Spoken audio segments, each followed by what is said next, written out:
係各位網友，呢條新聞呢就係琴日幾震撼嘅，就係呢個本田有可能同日產合併，呢個係嚇。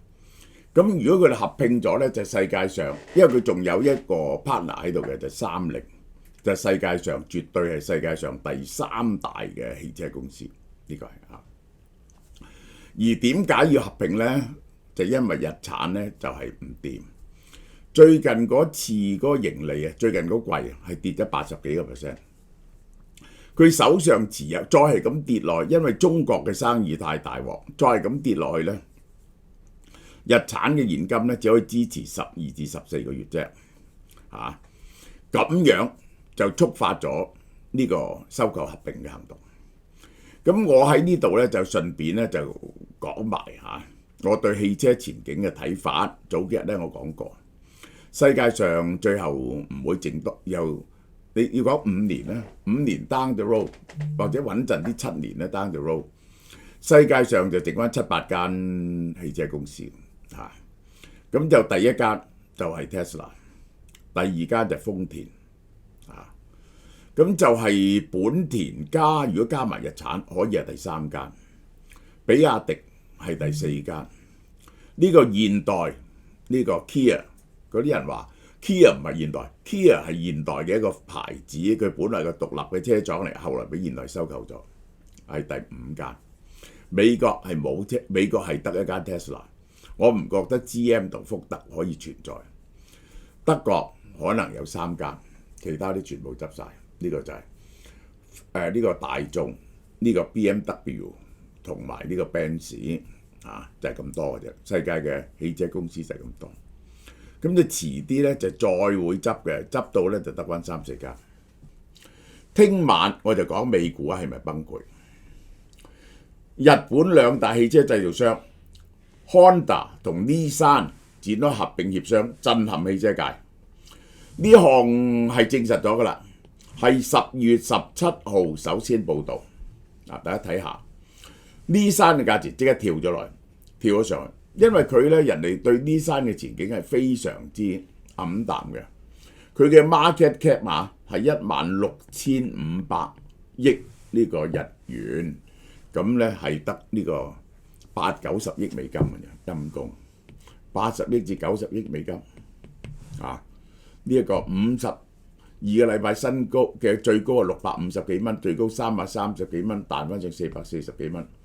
豐田係佢嘅4倍個價值係64,000幾億豐田嘅價值係佢係100億美金，豐田就大約係400-500億美金度，400幾億美金度。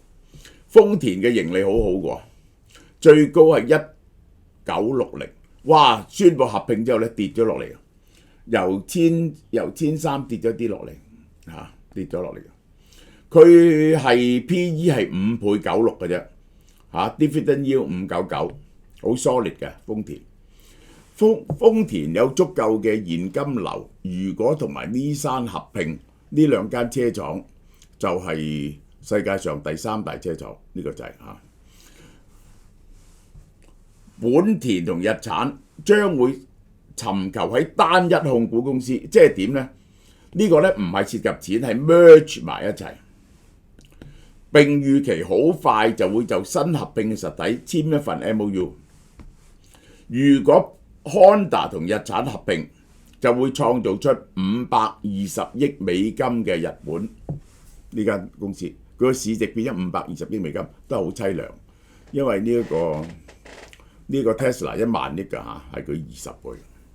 呢個係2021年Fiat、Chrysler 同 PSA。合併之後最大規模嘅汽車產業合併，嗰個係創造咗 Stellantis 出嚟，呢個係日產目前嘅市值係82億美金，Honda 440億美金。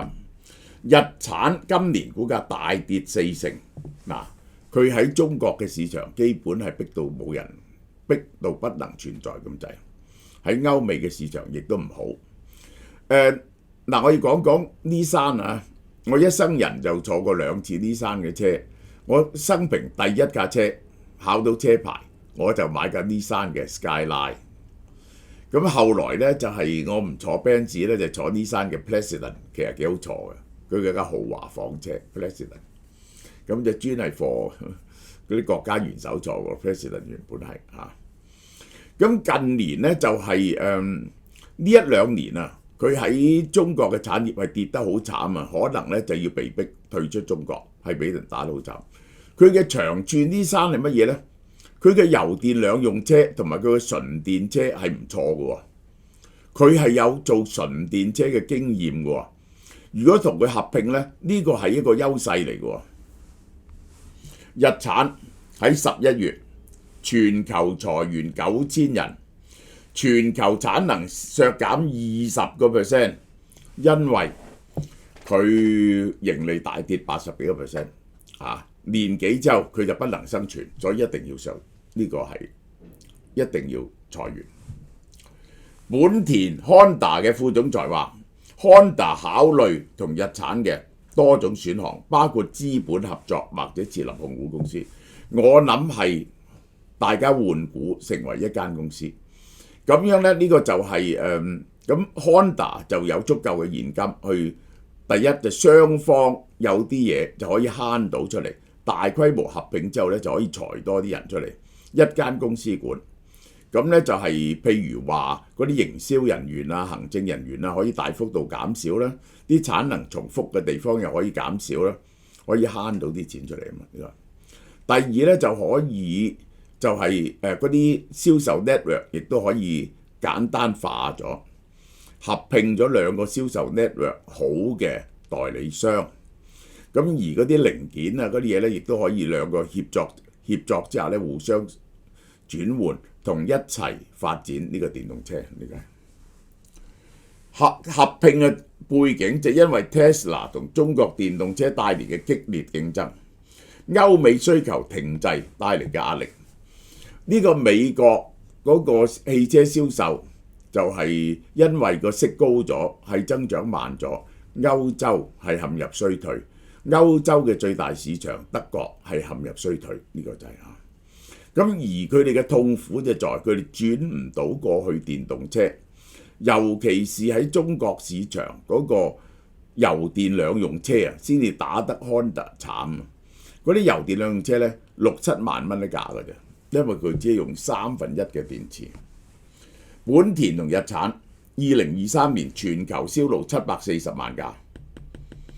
但係兩間公司面對電動車轉型嘅挑戰，尤其是喺中國市場嘅競爭壓力，即係我係睇唔到點解10年、15年 down the road 呢個世界唔係70%係電動車啊，將會70%係電動車。我解釋俾你聽好簡單，因為咧機械車咧已經係 ICE car 咧已經冇得進步咗100幾年，佢哋冇辦法再進步，而電動車咧就不停進步緊，無論係嗰電池啊係平得好犀利，越嚟跌價跌得好犀利，個續航力增加嚇，冇咗里程憂慮，而叉電越嚟越快，而最大關鍵就係全世界10年後係6-7成係可持續能源。你諗下，如果可持續能源，即係話呢一個用太陽能或者風發電，梗係用電動車啦，係咪啊？因為嗰個係完全係零污染啊！如果呢一串帶入嚟呢，由可持續能源，梗係運呢個輸電係平過你去輸油啦，係咪啊？你一條電線就輸到過去㗎啦嘛，個傳輸係平好多，而且喺鬧市度你諗下，尤其是啲鬧市係冇理由容許呢個 ICE car 嘅，因為電動車係冇 emission 㗎嘛，你去旺角啊、銅鑼灣啊，睇嗰啲汽車噴幾多呢個廢氣出嚟。兩間公司喺中國嘅市佔率持續下滑。今年11月，中國嘅電動車賣127萬架，係佔咗50%，佔全球電動車銷路嘅70%係喺中國。我都話俾你聽，只係短到啊，係6年前啫。中國嘅電動車只係佔幾個%，90%係 ICE car。而家嗰啲呢啲咁嘅 H 卡咧，由90%跌到50%，咁你就知啦。嗰啲好銷路嘅，唔係就腰斬咯，即係成個係腰斬。嗰啲銷路少嘅，你就要退出，因為咧你冇個 economy of scale 咧，你就唔夠零件，開條線咧你就會蝕本嘅。要低過某個數量咧，你架車就唔能夠再經營落去㗎啦。日產預定喺12月23號啊，幾日後開董事會就會簽個 MOU 㗎啦。嗱，個問題喺邊度咧？而家雷諾持有日產36%，唔係36嘅，係22%。我會解釋俾你聽，係日產最大股東。雷諾批唔批准就係最重大嘅關鍵。而家實際上應該係持有22%。雷諾股價喺本田同日產合併之後咧 ，Renault 咧係大升喎，升咗6%，因為佢揸嗰手日產咧係根據公平市值 mark 低咗噶嘛。咁而家日產嘅股價升咗，或者佢可以轉持呢個本田同埋日產合併之後嘅股份，咁所以咧佢升咗嚇。係漲幅第二大，泛歐漲幅第二大嘅個股，雷諾反彈。嗱，我講翻成件事嘅背景，點解日產會喺雷諾手上？1990年日本泡沫經濟崩潰，901運動失敗，導致日產陷入經營危機。到咗1998年金融海嘯，日產爭緊2兆日元，嗰陣時就好多錢咯，2萬億日元。咁咧日產瀕臨破產。1999年嗰陣時咧，雷諾就想去買日產，咁結果咧日本政府反對。日本政府係日產嘅一個大股東，雙方咧就唔可以直接 under 雷諾，就用聯盟方式。嗱，點樣叫聯盟咧？雷諾就買咗36.8% 日產嘅股權，佢係執平嘢嚇。雷諾日產聯盟成立之後，首先佢買咗36%，然後咧雷諾同埋日產各發行多啲股票俾大家，15% 股票。咁咧當然係大 loot 咗前邊嗰啲啦，所以佢總共揸咗43.4%。日產就揸咗雷諾15%，但冇權投票嘅，互相印15% 股票，佢由36加多15就大 loot 翻轉頭變咗43.4%。係絕對嘅大股東，嗱就係咁樣嘅。呢一個係日產，呢間就係日產。日產嗱呢個綠色咧係日本政府嘅股票，日本政府好似台灣政府咁啊，喺嗰啲企業咧都有啲股份。呢個雷諾就揸住43% 嘅日產，啊揸住43% 日產，因為佢印翻15% 俾佢，而呢一個日產咧就揸咗15% 嘅雷諾，但係冇投票權嘅。呢啲係法國政府揸嘅，所以佢做乜嘢咧都要經過法國政府嘅。後來30出現咗危機，日產咧就買咗呢個30，買咗34%，呢啲又係日本政府揸嘅。後來咧佢又沽翻10% 出嚟，佢哋想減弱呢個聯盟嘅。我想解釋俾你聽，呢個時候咧。根本雷諾係控制咗，幾乎係控制咗成間日產，而日產就係控制咗，接近控制咗30。咁嗰時咧就出現咗呢個人物啦，呢個個人，呢個係個黎巴嫩人嚟嘅，但係因為你知黎巴嫩係講法文嘅，佢就入咗去雷諾做，佢就推動日產復興計劃，日產迅速反彈。1998年之後。2003年還晒2萬億日元，日產翻咗身喺2003年。2010年日產雷諾急買Daimler，即係 Benz 合組世界第3汽車聯盟。咁樣點樣合急埋變一個聯盟呢？就係3間公司每人揸對方3.1%。咁呢個係一個鬆散嘅聯盟嚟嘅啫，但係日產同雷諾嘅關係咧，嗰陣時就緊密嘅，大家睇下啦。嗱，呢個就係嗰3間公司個交股關係咧，就係咁樣樣，呢個就係嗰次俄國公司有揸喎，好笑呢個就係呢一個係揸雷諾嘅呢個係Daimler 呢個 Benz 係揸3.1%。2016年啦，日產再用22億美金收購咗三菱汽車34%，成為三菱最大股東，於是就變咗雷諾、日產、三菱聯盟，再加埋個 Daimler。2017年聯盟以1061架汽車銷量係全球最大嘅汽車商，全球嘅汽車商 either 係豐田或者大眾，但係呢一個咧就唔係，佢哋咧加埋 Benz 落就係，但係佢哋同 Benz 嘅關係咧就好疏遠嘅啫。而家 Benz 最大嘅股東咧係吉利嚟嘅，大家要明白。2018年呢次好笑，我睇住戈恩咧被捕，嗰啲日本仔咧就喂佢咧就係法國人嚟噶嘛，佢去日本佢救咗日本，佢曾經係英雄人物嘅，上過漫畫嘅。結果啲日本仔咧就話佢濫用公款瞞報收入，就拉 Q 咗佢。拉 Q 咗佢咧最好笑，佢就匿埋喺嗰個櫃，匿埋喺嗰啲家私度，就逃走咗，翻咗去黎巴嫩。戈恩一拉咗戈恩咧就大鑊啦！呢個人就係救咗日產嘅人，同埋令到整個聯盟可以 function 嘅人。搞唔掂啦！2023年日本仔咧就懶叻喎，就要脱離雷諾。咁個雷諾係點咧？雷諾咧就將會陸續將個股份，因為雷諾亦都唔係好生意，將股份降到15%。日產嘅15% 無投票權轉為有投票權。日產會買翻雷諾手上嘅分幾期，買翻雷諾手上持有嘅日產股票，而 write off 咗佢。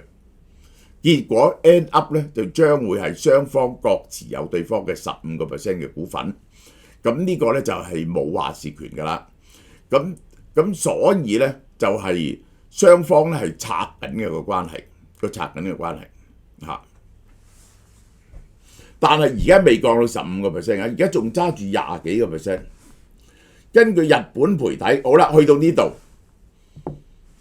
雷諾係贊成嘅。如果本田同埋日產嗰個合併會對佢帶嚟利益嘅話，雷諾亦都係好需要錢嚟到轉型嘅。呢個係大家知雷諾係法國最大嘅呢一個係最大嘅汽車公司啦。日本媒體 Diamond Online 有人插把手落嚟，鴻海向日產提出收購建議。今年春天咧，佢已經知道㗎啦，日產開始衰㗎啦，就向瑞惠銀行表示收集意向。嗱，呢一個關潤呢個日本人嚟，呢個佢係由鴻海請咗佢過嚟，係做發展電動車嘅。佢曾經係日產嘅副營運長，坐第3把交椅，佢就揾佢去傾，揾關潤，因為佢係由日產出身嘅。鴻海好想做電動車，鴻海瞄準營運不振嘅日產，喺台面下邊動作頻頻，要求參加日產營運。知道鴻海來意不善，日產即刻快啲同本田講。日本人好唔想賣俾鴻海，鴻海就走去想同雷諾講，我買你嗰啲股份，目前係持有20幾個%股份。而家日產同 Honda 傾咧，就會喺嗰份 MOU 入邊23號加入個條款，禁止本田同日產傾緊嗰陣時，唔准同外界追求者協商，阻止鴻海收購。嗱，鴻海咧就做咗幾架電動車出嚟，喺台灣有賣嘅，話係賣得唔錯添嘅。但係當然打唔開世界銷路啦。你估 establish 一個電動車好犀利咩？而且都係蝕本嘅。鴻海做嘅電動車咧都係蝕本嘅。佢咧就想，其實咧佢就希望咧，佢就幫人加工嘅啫。鴻海邊個想做電動車就等我幫佢加工，但係佢打唔開呢樣嘢。鴻海啊，就係當然再值錢好多啦。鴻海有成1000億美金嘅，所以咧佢要合併呢個80億美金嘅日產咧就好容易嘅。但係食一單咁大嘅公司，佢嘅好處喺邊度咧？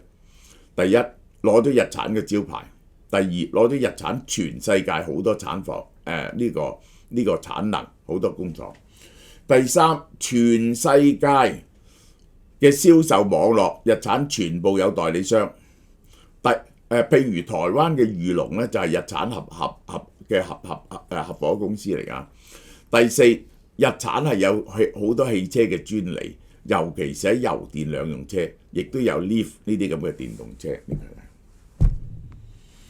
鴻海關潤喺法國同雷諾嘅 CEO 進行會談，買佢啲股份。本田對鴻海嘅動向警惕，康打警告日產：如果你一同鴻海合作，就唔使傾啦。你簽任何嘢，你同鴻海合作，我哋都唔再同你傾。鴻海2019年咧就想進軍電動事業，目標係想對日產出資，攞到電動車製造嘅知識同全球嘅銷售網絡。最大鑊咧，鴻海係曾經收購過一次日本公司，係搞到非常不愉快，所以日本人非常唔中意鴻海。鴻海收購日本企業，2016年收購 Sharp 2/3股份，獲得佢品牌、產能同智慧產權。但係點不知咧，佢話 Sharp 嘅股份價錢咧就大跌咗80%，就要求減價。喺日本人眼中咧，呢個非常冇口齒嘅行為。呢一個係郭台銘係，佢哋好憎佢，同埋咧裁咗好多員。呢個係潘博引述知情人士話，鴻海係有意收購成個日產，係攞咗佢嘅品牌，而唔係收購日產嘅工廠同設備。如果所以日本政府有股份喺度，日本政府好罩忌，如果將日產賣俾呢個鴻海，佢係唔能夠接受嘅。即係鴻海好快就會執咗好多嘅日本廠㗎啦，將日本廠就拎咗去全世界做㗎啦，係咪啊？你知唔知呢個日產咧係日本第一間專門做汽車嘅工廠，就係日產。日產係早過豐田嘅，日產曾經係日本第一大汽車公司。後來咧先至俾豐田追過咗嘅。如果 Honda 同日產合併，係點樣合併呢？ Honda 嘅股東就攞85%，日產就15%， 85比15咁係5倍半咁上下。即係咧就係當呢個日產嘅估值咧係80億美金咯。呢個 Honda 450億咯，合併咯，呢個就係合。如果本田同日產合併談判，鴻海呢一個又繼續想攞雷諾嘅股份，咁呢場兼併大戰咧依然持續發酵。但我可以話俾你聽，呢個鴻海係完全買唔到嘅。日本政府一定加以阻撓。日本政府非常唔中意郭台銘同埋鴻海。認為咧佢係冇信用嘅，呢個人係冇信用，而且咧就偷咗啲知識產權咧，就會拋棄咗日產嘅。好啦，而家世界排名啊，我哋睇下第三季，穩第一嘅就係豐田，273，係跌4% 啫。大眾217架車乘四季，你咪知幾多架車？900架車度。現代係咪第三呢？現代唔係第三，呢個係現代唔係第三，呢一個係第三，呢一個係通用147。現代係咪第三呢？仲有呢個嘅，就係如果你將本田啊，唔係將日產加埋30，加埋呢一個雷諾咧，佢係爭緊第三、第四之間，160幾萬架到，160幾萬架到。如果一加埋 Honda 咧，就一定贏啦，呢個一定上第三啦。跟住就通用、Stellantis、比亞迪所以我話福特呢個吉利中國有2間啊，比亞迪同吉利啊，鈴木、奇瑞，中國3間。好啦，嗱，我哋呢個優惠咧就平到你唔信嘅，就首先係1088，8折870蚊，呢隻 NMN 係5合1嘅，有埋美膚產品嘅，仲送幾多嘢俾你咧？送 Form Bio 嘅益生菌，嗱，大家睇下益生菌高質嘅益生菌啊，呢個已經好平，298蚊，再加呢隻獵戶素就嚟冇獵戶素啦，賣晒，我會送第二啲嘢俾大家，180蚊，喺呢幾日仲有嘅。女人係點咧？唔要獵戶素啊嘛，就係呢個 Form Bio 嘅張族免疫益生菌加微膠原蛋白，都係令你靚嘅，220蚊送518蚊嘢，你買870蚊送518蚊嘢俾你，好嘛？好，大家多多支持啊 ，OK。